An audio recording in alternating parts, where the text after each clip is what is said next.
وَإِذْ أَخَذْنَا مِيثَاقَ بَنِي إِسْرَائِيلَ لَا تَعْبُدُونَ إِلَّا اللَّهَ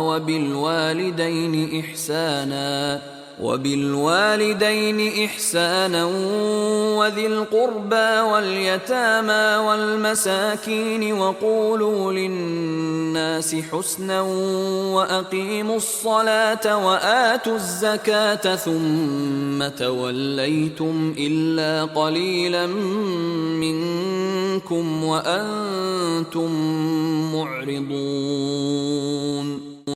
And recall when we took the covenant from the children of Israel, enjoining upon them, do not worship except Allah, and to parents do good, and to relatives, orphans, and the needy, and speak to the people good words, and establish prayer and give zakah. Then you turned away except a few of you, and you were refusing.